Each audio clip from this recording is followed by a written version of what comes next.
service, la fidélité, la douceur, la tempérance. Avec nous. Mais le fruit de l'esprit, c'est l'amour, la joie, la paix, la patience, la bonté, le service, la fidélité, la douceur, la tempérance.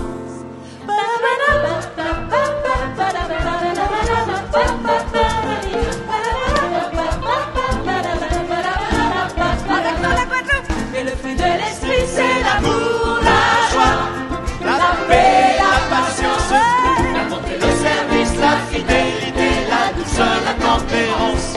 Mais le fruit de l'esprit, c'est l'amour, la joie, la paix, la patience, la bonté, le service, la fidélité, la douceur, la tempérance. Si nous vivons selon l'esprit, marchons aussi selon l'esprit. Si nous vivons selon l'esprit, marchons aussi selon l'esprit. Mais le fruit de l'esprit, c'est l'amour, la joie, la paix, la patience, la bonté, le service, la fidélité, la douceur, la tempérance. Mais le fruit de l'esprit, c'est l'amour, la joie, la paix, la patience, la bonté, le service, la fidélité, la douceur, la tempérance.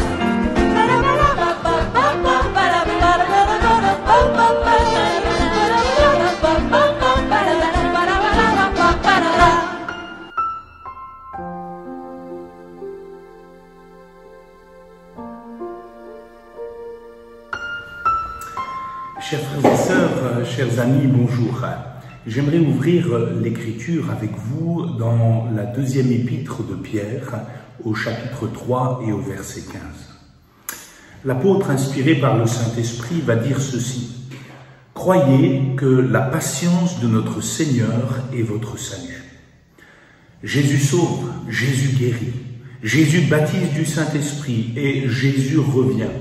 Telle est l'espérance du chrétien fondée sur l'Écriture, telle est l'espérance de notre foi. Tels sont les 4 points cardinaux de la bonne nouvelle de l'Évangile que nous prêchons inlassablement depuis 2000 ans. Et le texte que nous venons de lire parle de cette facette. Croyez que la patience de notre Seigneur est votre salut. Il y a un jour du salut qui vient, il y a un jour du salut pour l'Église, il y a un jour du salut pour tous les rachetés, un jour vient où Jésus va revenir prendre les siens. Tel est le fondement de l'espérance chrétienne, tel est le fondement de notre foi. Ce message, nous le prêchons depuis 2000 ans. Et nombreux ont été celles et ceux qui, à travers les siècles, ont raillé l'Évangile.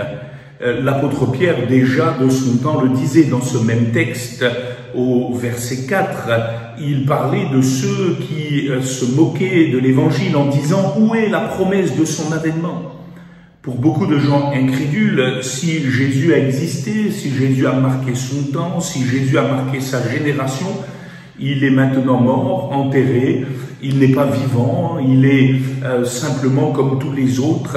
Il nie la résurrection corporelle de Jésus-Christ et encore moins le fait qu'il va revenir bientôt. Ils veulent ignorer, en effet, dit l'apôtre Pierre dans ce texte, que des cieux existèrent autrefois par la parole de Dieu, de même qu'une terre tirée de l'eau est formée au moyen de l'eau, et que par ces choses, le monde alors périt, submergé par l'eau, tandis que par la même parole, les cieux et la terre d'à présent sont gardés et réservés pour le feu, pour le jour du jugement et pour la ruine des hommes impies.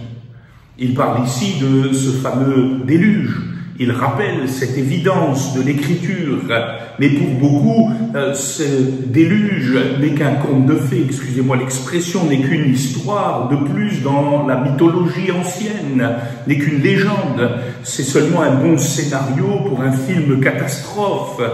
Et pourtant, la Bible parle de la fin des temps comme d'un fait, et la Bible parle aussi du déluge comme d'un fait. Même Jésus-Christ l'a affirmé personnellement. Noé est bel et bien entré dans l'arche que Dieu lui avait donné de construire et ainsi il a pu se sauver ainsi que sa famille. Pourquoi? Parce qu'il marcha par la foi, parce qu'il s'accrocha à la promesse de Dieu. Il est l'archétype de ceux qui croient, qui savent que Dieu ne laissera pas impunis les péchés des hommes. Il est l'archétype de tous ceux qui croient que si Dieu tarde dans l'accomplissement de sa promesse, c'est parce qu'il veut que tous soient sauvés et parviennent à la repentance.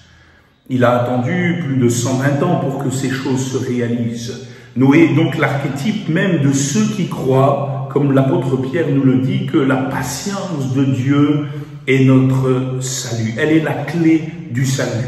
C'est sur ce thème que je veux m'entretenir avec vous à travers les Écritures. Par 2 fois, dans ce chapitre 3 de sa 2e lettre, l'apôtre Pierre souligne que la patience de Dieu est la clé de la foi. Il dit au verset 9, « Le Seigneur ne tarde pas dans l'accomplissement de la promesse, comme quelques-uns le croient, mais il use de patience envers vous, ne voulant qu'aucun périsse, mais voulant que tous arrivent à la repentance. » Il ajoute au verset 15, comme nous l'avons lu, « Croyez que la patience de notre Seigneur est votre salut. » Dieu est patient. Et c'est l'une des merveilleuses nouvelles de l'Évangile. La Bible dit qu'il est miséricordieux, compatissant, lent à la colère, riche en bonté et en fidélité. C'est la révélation qu'a eue Moïse caché au creux du rocher dans l'Exode au chapitre 34 et au verset 6. Et c'est une véritable bonne nouvelle. Imaginez-vous que Dieu n'était pas patient. Imaginez-vous que Dieu n'était pas lent à la colère. Imaginez-vous que Dieu s'emporterait comme nous nous emportons si facilement. Aucun de nous ne tiendrait. Aucune génération n'aurait pu subsister.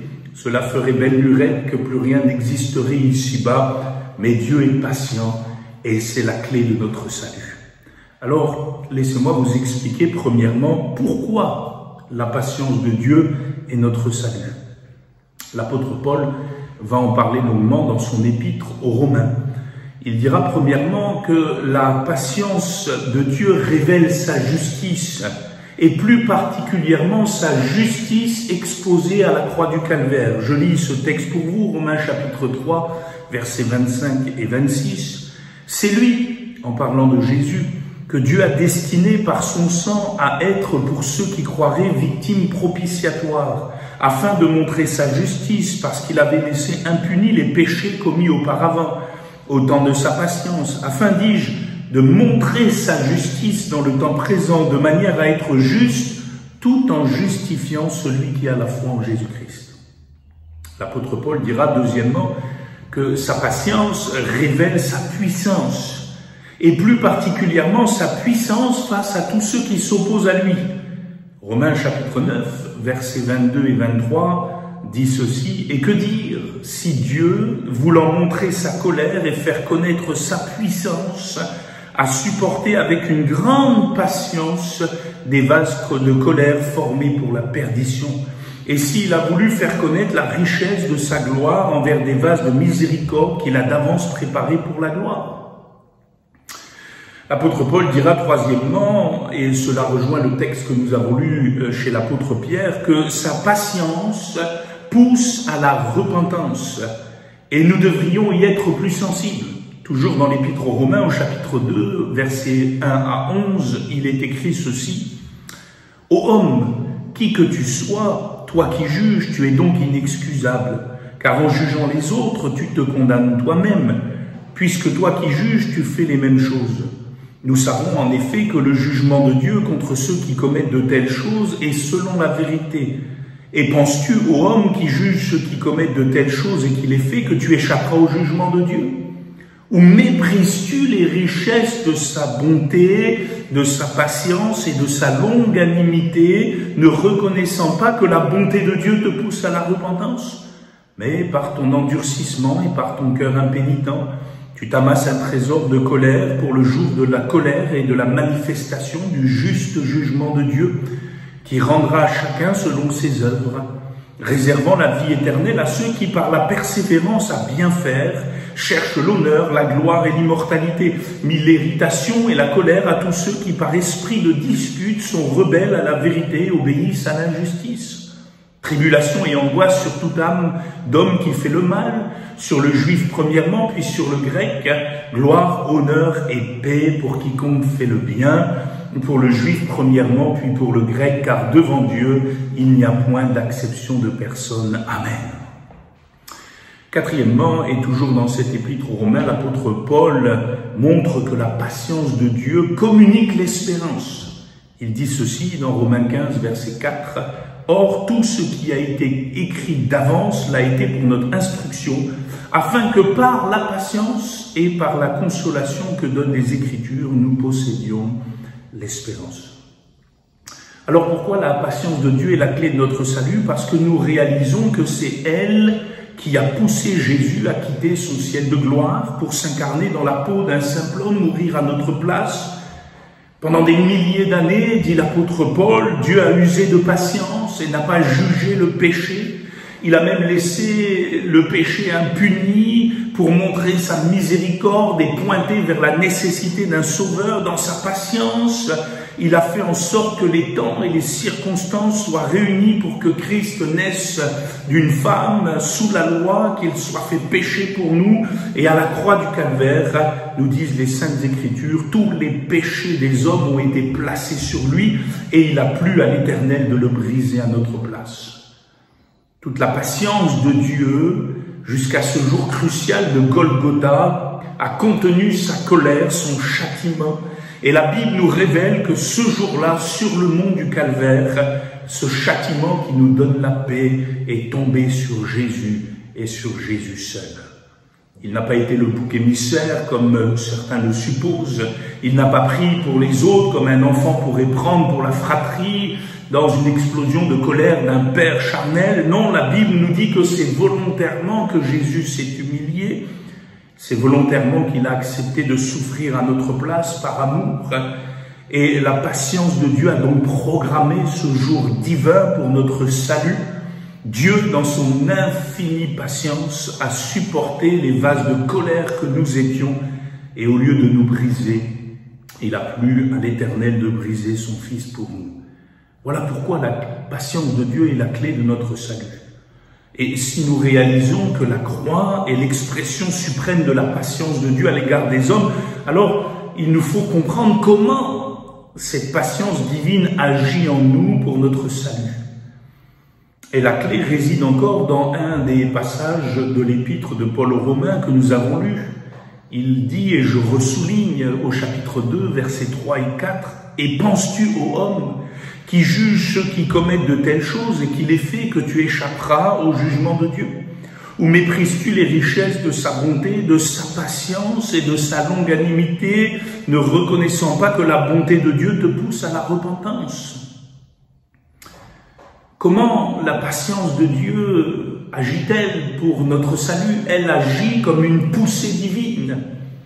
C'est ce que dit l'apôtre Paul ici, une poussée vers la foi dans la repentance. Dans le temps que Dieu nous laisse ici-bas, dans sa patience, il met tout en place pour favoriser notre cœur à revenir vers lui, à se tourner vers lui. Paul déclare même qu'il use de patience envers nous. Littéralement, il souffre en silence, il refuse de céder à la colère, il contient cette colère, il use de grâce, de miséricorde, il est endurant dans ces choses-là. Dieu est lent à la colère. C'est l'une des grandes révélations de l'Ancien Testament. Dans le texte original, il est question d'une image, il est question d'une expression, on dit anthropomorphique. Il s'agit du long nez de Dieu, Erek Apaïm en hébreu, c'est une expression idiomatique qui signifie que Dieu a un long nez, qu'il est capable alors de prendre de grandes respirations quant aux choses qui se trament sous ses yeux, de contenir sa colère, ce nez qui est vital pour le souffle, considéré dans le Moyen-Orient antique comme vital pour la vie. Et voilà que les auteurs inspirés de l'Ancien Testament l'ont appliqué d'une manière métaphorique à Dieu, montrant par là que le Seigneur est capable de retenir son souffle. Il est lent à la colère. et il nous conserve donc la vie. Il considère tous les éléments de la vie avant d'appliquer quelconque jugement. Il ne s'emporte pas. Bien souvent, et nous le voyons dans l'Écriture, il accorde des délais supplémentaires dans son amour. Il favorise encore une fois, 2 fois, 3 fois toutes les choses pour que nous retrouvions sa miséricorde et même au-delà. C'est ainsi que la patience de Dieu agit. Elle nous pousse vers lui. Elle nous attire à lui. Et combien avons-nous besoin, chacun pour notre part, de cette patience divine? Je fais une parenthèse ici, mais nous comprenons bien que nous sommes loin d'égaler le Seigneur dans cette lenteur à la colère. Dans notre esprit charnel, nous sommes prompts à nous emporter. Nous sommes prompts à jeter ou rejeter au lieu de persévérer et de donner encore une chance à quelqu'un. Nous sommes prompts à juger plutôt qu'à faire grâce. Nous sommes prompts à tirer un trait au lieu de créer un espace pour permettre à l'autre de revenir. Réalisons que nous sommes loin du Seigneur, que nous ne sommes pas lents à la colère par nature et que nous avons besoin de son Saint-Esprit pour forger en nous cette patience divine, ce fruit béni de sa gloire. Il n'y a pas de plus bel exemple, à mon avis, dans les Écritures de la patience de Dieu que la parabole du figuier stérile dans Luc chapitre 13. Dans les versets 6 à 9, Jésus va donner une parabole disant ceci. Un homme avait un figuier planté dans sa vigne. Il vint pour y chercher du fruit et il n'en trouva point. Alors il dit au vigneron, voilà 3 ans que je viens chercher du fruit à ce figuier et je n'en trouve point. Coupe-le. Pourquoi occuperait-il la terre inutilement? Le vigneron lui répondit, Seigneur, laisse-le encore cette année, je creuserai tout autour et j'y mettrai du fumier. Peut-être à l'avenir donnera-t-il du fruit, sinon tu le couperas. Dans ce texte, il y a une phrase extraordinaire qui se trouve dans la bouche de cet ouvrier soumis à son maître, à son vigneron. Il dira, laisse-le encore cette année. La grâce sur ses lèvres, la patience dans sa bouche. Voilà un homme qui manifeste une immense patience envers ce figuier qui est pourtant stérile depuis des années. Pendant 3 années consécutives, le vigneron est venu chercher du fruit sur cet arbre et il n'en a point trouvé. Et voilà qu'il décide de le couper, mais cet ouvrier s'interpose, demandant un délai supplémentaire. Et cette parabole que Jésus a donnée pour symboliser le royaume de Dieu, l'espérance de l'Évangile, contient au moins 3 points essentiels. Premièrement, Dieu, le vigneron, s'attend à trouver du fruit dans nos vies, du fruit à sa gloire. Et s'il n'en trouve pas, nous dit l'Écriture, il y a de fortes chances qu'il nous retranche. C'est ce que Jésus dira lui-même dans une autre image, employée dans l'évangile de Jean, chapitre 15, avec la vigne et les sarments. Deuxièmement, dans ce texte, la patience de Dieu, aussi belle soit-elle, aussi grande soit-elle, a un point de bascule. Le maître de cette parabole a patienté 3 années, puis a pris une décision radicale de le couper, de le retrancher. La Bible nous dit qu'un jour viendra où Dieu viendra juger la terre. Mais troisièmement, ce texte met l'accent sur la plaidoirie de cet ouvrier, symbolique de la plaidoirie du Fils de Dieu envers l'Éternel, qui demande encore patience pour que le plus grand nombre soit sauvé. Voilà, frères et sœurs, chers amis, pourquoi nous devons mettre toute notre confiance en Jésus-Christ. Lui seul peut plaider notre cause, lui seul est notre avocat auprès de Dieu dans le ciel, lui seul intercède pour nous. Et peut-être cela fait-il plusieurs temps qu'il y a un manque de fruits dans votre vie, dans votre cœur, il y a un manque d'espérance, vous êtes semblable à ce figuier quelque peu stérile, peut-être portez-vous des fruits dont vous avez honte, mais croyez que la patience de Dieu est votre salut. Croyez que l'intercession du Fils de Dieu à votre égard va être efficace pour vous donner encore de l'espérance et un avenir. Voyons aussi, troisièmement, pour terminer ce message, comment la patience de Dieu est la clé de la foi dans nos diverses épreuves. dans nos difficultés que nous traversons. Dans l'épître de Jacques, au chapitre 5 et au verset 11, il est écrit ceci: « Voici, nous disons, bienheureux ceux qui ont souffert patiemment.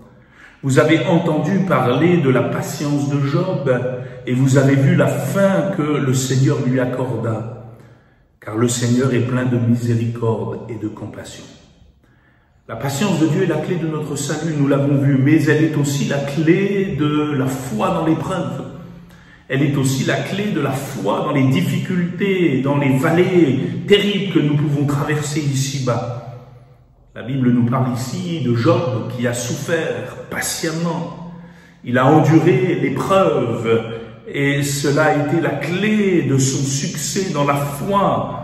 Il a été patient et Dieu lui a donné grâce. Si Job avait souffert, mais qu'il n'avait pas souffert patiemment, il aurait eu maintes et maintes fois l'occasion de se révolter contre le Seigneur. Mais le texte de la parole de Dieu que nous venons de lire déclare qu'en rien Job ne pécha contre Dieu, mais qu'il fut patient. Patient jusqu'à la rétribution du Seigneur. Frères et sœurs, chers amis, des gens qui souffrent ici-bas, il y en a des millions.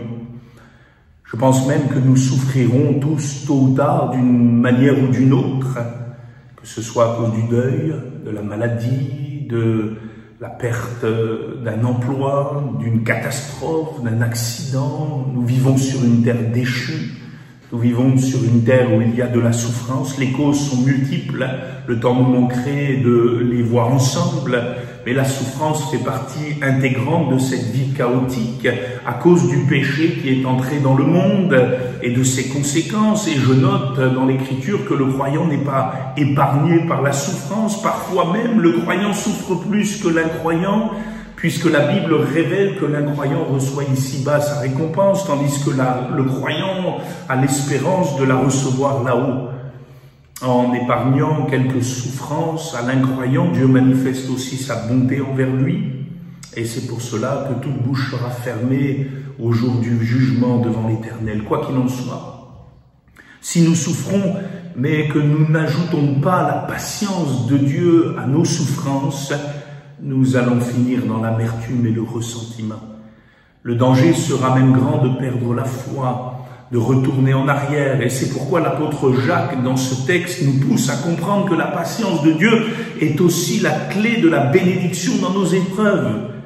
Il dit « Bienheureux ce sont ceux qui ont souffert patiemment ». Littéralement, bénis sont ceux qui souffrent dans la patience, non pas la patience des hommes, mais la patience de Dieu. Il ne s'agit pas, vous l'aurez compris, d'être heureux de souffrir. Personne n'aime souffrir. Mais en Christ, par le Saint-Esprit, par l'Esprit qui forge en nous cette patience divine, nous avons l'occasion de traverser nos épreuves avec foi. Et peut-être c'est ce que vous manquez cruellement en ce moment. Vous souffrez et vous avez besoin d'endurance, de persévérance, de patience. Et nous prions pour que la patience de Dieu soit la clé de votre salut dans les circonstances que vous traversez. Croyez dans le Seigneur qui est patient, qui est fidèle, qui est lent à la colère, qui est miséricordieux, qui est compatissant et qui va vous relever comme il l'a fait pour Job, parce qu'il ne fait point d'acception de personne, nous dit l'Écriture. Il ne fait point de distinction. Manifestez la foi, exercez la foi dans vos épreuves. Appuyez-vous sur les ressources inépuisables du Seigneur, de l'Éternel, de celui qui vous aime et qui est mort pour vous à la croix du Calvaire. Si vous manquez de sagesse dans ces moments d'épreuve que vous traversez, demandez-la à Dieu, sans douter, parce que la Bible nous dit que Dieu donne librement à tous ceux qui le lui demandent. Demandez-la avec foi, demandez cette sagesse. Confiez-vous dans cette sagesse divine. Dieu sait ce qu'il fait. Dieu ne joue pas avec votre vie, il fait concourir toutes choses au bien de ceux qu'il aime, nous dit l'Écriture. Dieu sait exactement où vous en êtes et où vous êtes. Je dis que la patience de notre Seigneur soit votre bouée de secours dans les flots qui vous submergent en ce moment. Et vous verrez combien Dieu est bon, combien Dieu, après l'orage, fait lever son soleil et combien il vous ramènera à la vie. Je termine, quelqu'un a dit ceci, pas de patience, pas de science. Je dirais aussi pas de patience, pas de salut. Merci Seigneur pour ta patience envers nous. Merci d'user de patience envers chacun pour que tous arrivent à la repentance. Merci Seigneur pour cette patience du Saint-Esprit qui nous soutient dans les épreuves. Que ton beau nom soit glorifié. Prions ensemble. Amen. Nous te glorifions, notre Dieu et notre Père. Nous croyons que tu es le Dieu patient, que tu es le Dieu bon, que tu es le Dieu lent à la colère, que tu es le Dieu fidèle. Seigneur, notre espérance n'est point dans les hommes, notre espérance est en l'Éternel, notre Dieu. Notre espérance est en ta parole, qui est magnifique, puissante, qui demeure, Seigneur. Nous voulons, Seigneur, forger cette foi qui te plaît dans l'esprit. Seigneur, que ton bon esprit, ta bonne onction, Seigneur, repose sur chacun de nous. Nous voulons prier pour ceux qui ont besoin de se rapprocher de toi, pour ceux qui ont besoin de se tourner vers toi, de revenir à toi. Nous voulons prier aussi pour ceux qui sont dans l'épreuve, dans la difficulté, dans le combat. Demandons toute ta grâce envers chacun. Et nous demandons, Seigneur, que tu relèves, Seigneur, ceux qui sont tombés, que tu permettes, Seigneur, aussi à ceux qui sont oppressés de trouver ta paix. Seigneur, nous prions, Seigneur, pour que tu manifestes ta gloire. Nous te remercions, Père, dans le beau et précieux nom de ton Fils Jésus-Christ. Amen. Que le Seigneur vous bénisse et vous réjouisse. À bientôt.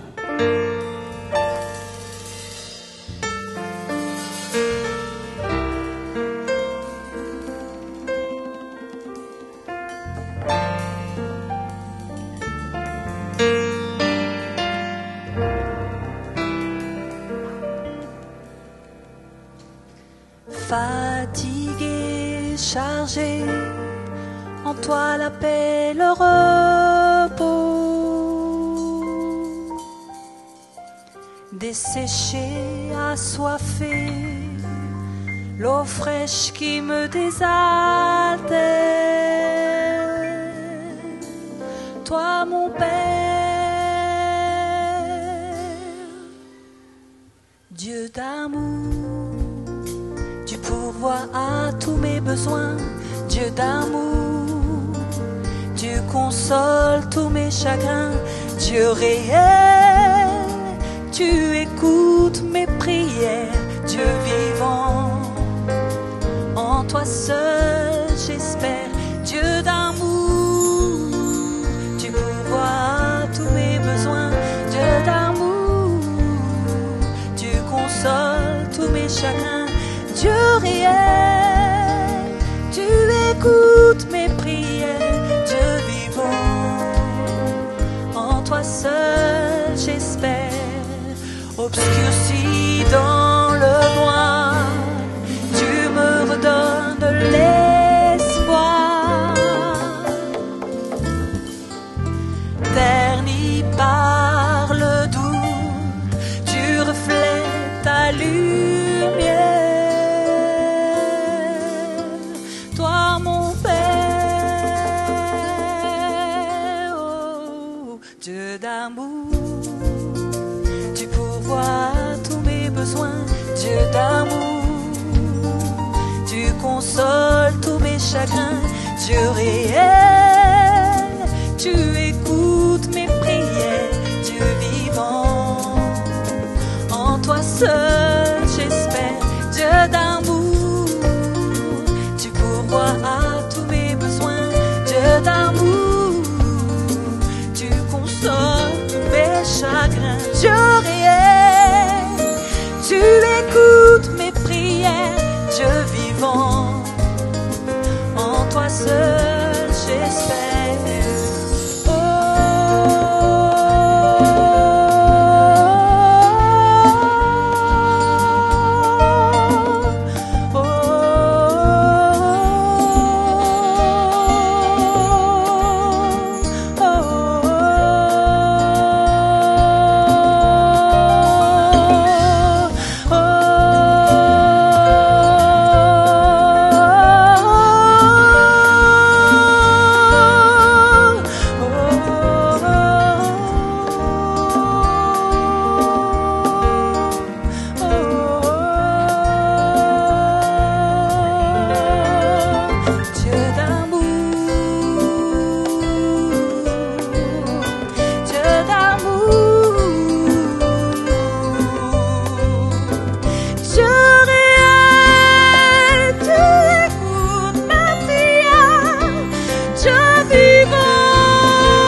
Bonjour à tous, si vous souhaitez davantage d'informations, je vous encourage à vous connecter sur le site addréunion.fr, le site officiel des Assemblées de Dieu de la Réunion. Vous y trouverez tous les communiqués officiels des Assemblées de Dieu de la Réunion, ainsi que les coordonnées de chaque pasteur selon votre région. Vous trouverez également sur ce site les différents sujets de prière. Nous vous encourageons également à écouter les radios chrétiennes de Lille, Radio Vie qui diffuse dans le nord, dans le sud et dans l'est, et RM9 qui, elle, diffuse dans l'ouest. Vous y trouverez des prédications, des chants chrétiens. Et si vous souhaitez également avoir davantage d'informations sur les programmes vidéo de la semaine, connectez-vous sur le site vie.re. Nous vous souhaitons à tous une très belle journée, une très belle semaine et que Dieu vous bénisse.